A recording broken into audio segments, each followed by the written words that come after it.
Vinukonda municipal కార్యాలయంలో మెహ్మా వారికి ట్యాబ్ల పంపిణీ కార్యక్రమం జరిగింది. ఈ కార్యక్రమానికి ముఖ్య అతిథిగా ప్రభుత్వం చీఫ్ విప్ ఎమ్మెల్యే జీవి ఆంజనేయులు హాజరై ట్యాబ్లను అందజేశారు. మెహ్మా ద్వారా మహిళా సంఘాల బలోపేతానికి, వారి ఆర్థిక అభివృద్ధికి ప్రభుత్వం కట్టుబడి ఉందని ఆయన తెలిపారు. ఈ ట్యాబ్లు మెహ్మా సిబ్బందికి తమ విధుల నిర్వహణలో, డేటా ఎంట్రీలో, సమాచార మార్పిడిలో ఎంతగానో ఉపయోగపడతాయని తెలిపారు.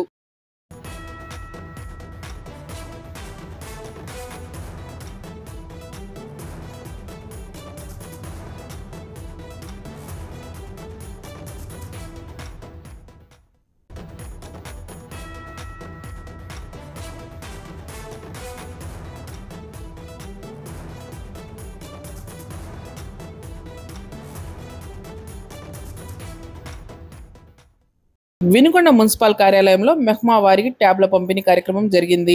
ఈ కార్యక్రమానికి ముఖ్య అతిథిగా ప్రభుత్వం చీఫ్ విప్ ఎమ్మెల్యే జీవి ఆంజనేయులు హాజరై ట్యాబ్లను అందజేశారు. మెహ్మా ద్వారా మహిళా సంఘాల బలోపేతానికి, వారి ఆర్థిక అభివృద్ధికి ప్రభుత్వం కట్టుబడి ఉందని ఆయన తెలిపారు. ఈ ట్యాబ్లు మెహ్మా సిబ్బందికి తమ విధుల నిర్వహణలో, డేటా ఎంట్రీలో, సమాచార మార్పిడిలో ఎంతగానో ఉపయోగపడతాయని తెలిపారు.